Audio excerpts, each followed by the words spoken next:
Allah itu nur. Yang batin tuh betul-betul nyata dia. Nyatanya berupa nur. Karena nur ini asalnya daripada diri Tuhan, maka disebutlah namanya nur ilahi.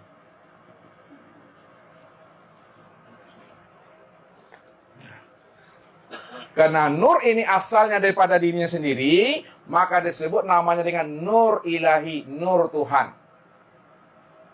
Itu yang pertama. Karena nur ini tempat memandang nyata dirinya, nur ini tempat memandang wujud dirinya, maka disebut juga lah namanya dengan Nur Muhammad. Nur Muhammad dan Nur Ilahi itu juga orang Bapak Ibu. Ini istilah aja nih. Ini yang Ustadz maksudkan dengan bahasa kias. Allah ingin melihat dirinya di luar dirinya. Kalau bahasa torikatnya, Allah bercermin pada dirinya. Makanya, kalau Allah bercermin, maka diri siapa yang nampak pada cermin tuh? Contoh lagi nih ya. Jadi ibu bapak berkaca tadi di rumah. Berkaca bercermin. Nah, Bapak Ibu jujur nih sama Ustadz. Nampak tak diri Ustadz tadi ketika Bapak Ibu bercermin di rumah? Nampak tadi? Hah? Nampak atau tidak? Bohong Bapak Ibu. Lihat, ini bermain ini nih. Makanya jangan ngantuk dulu. Mereka ngantuk ya. Nah, ketika Bapak Ibu bercermin di rumah nih, nampakkah diri Ustaz dalam cermin itu tadi ketika Bapak Ibu bercermin? Tidak kan? Tidak nampak. Kenapa tidak nampak? Nah, ini Ibu jawabnya Bapak. Kenapa tidak nampak di Ustaz di situ? Hah? Belum itu jawabannya benar tapi salah. Bapak, kenapa tak nampak di Ustaz di situ tadi? Hah? Ustaz tak di situ, benar tapi salah juga baru. Jawabannya, kenapa tidak nampak diri Ustaz di situ? Karena yang bercermin itu adalah Bapak Ibu, maka pantas ada Ustaz di situ. Kan Bapak Ibu yang bercermin. Kalau Bapak Ibu yang bercermin, maka yang nampak di Bapak Ibu. Ya, itu sebabnya kenapa tak nampak diri Ustaz di cermin? Karena Bapak Ibu yang bercermin. Bapak Ibu yang berdiri itu. Sekarang Allah yang qiyamuhu binafsihi. Allah yang wujud berdiri dengan sendirinya. Ketika Allah wujud berdiri dengan sendirinya, maka siapa yang nampak di dalam cermin ketika Allah itu bercermin tuh? Siapa yang nampak?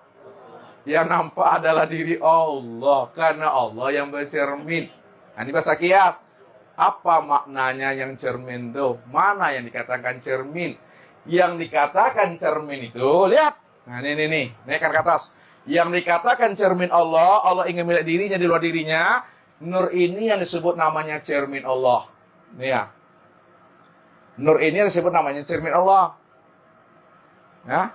Sekarang, nur yang disebut cermin Allah itu sudah nyata pada langit dan bumi. Nah, ini maksudnya Allah nurus samawati wal ar.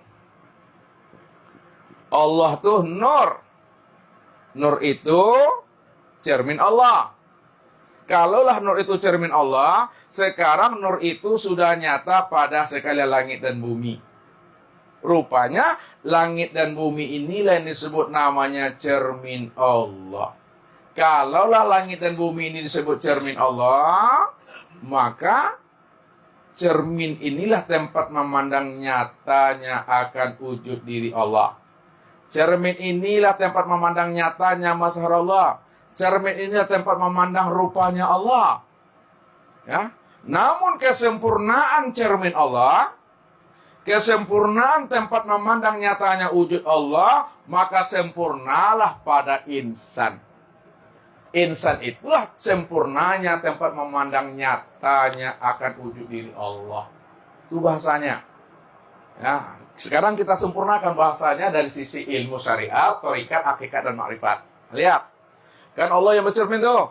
Nah, kalau Allah yang bercermin, Allah cuma yang ada, maka secara syariat, insan ini yang disebut namanya dengan hamba Allah. Nah, hamba itu yang Allah. Secara ilmu syariatnya, karena Allah yang bercermin secara bahasa syariat, maka insan itu disebut hamba Allah. Yang kedua, insan itu secara torikat disebut namanya cermin Allah atau bayang-bayang Allah.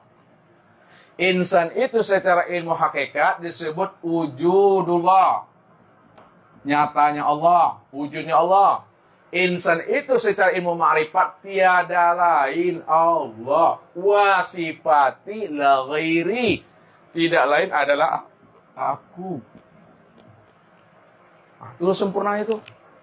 Karena diri kita ini tempat memandang nyatanya wujud Allah, tempat memandang cerminnya Allah, maka disebutlah dia itu sebagai ainullah, itu nyatanya Allah.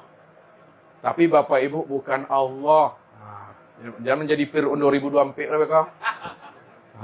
Makanya belajar ilmu tauhid, belajar ilmu marifat, bukan ingin jadi Allah. Bukan ingin ngaku-ngaku Allah. Bukan pula ingin merampok hak Allah. Dan bukan pula ingin menyanding-nyandingkan diri dengan Allah. Belajar ilmu tauhid dan marifat untuk mengenal dan memahami Allah yang wujud, Allah yang bersifat, Allah cuma yang tunggal, hanya Dia satu-satunya yang ada. Karena Dia cuma satu-satunya yang ada, maka diri kita inilah kenyataan untuk memandang diri yang tunggal itu secara sempurna. Disitulah Bapak Ibu betul-betul sampai kepada liqa dan musyahadah seperti yang disampaikan oleh Nabi, innakum satarawna rabbakum iyana, bahwa kamu betul-betul melihat Allah itu nyata senyata-nyatanya. Caranya ketika kamu telah betul-betul tiada, ketika kamu telah betul-betul tuli, ketika kamu telah betul-betul buta, bisu, lemah, papah, mati, ketika itulah kamu telah menyaksikan Allah yang nyata pada dirimu sendiri. Makanya orang-orang arif bila mengatakan dalam bahasa syairnya, tidak susah mencari bila ada pada bambu, tidak susah mencari Allah, Allah sudah wujud dan nyata pada batang tubuh, zahir dan batin itu. Mungkin itu saja Bapak Ibu. Lapasai nyawa mengaji, malah panik aku. Ya.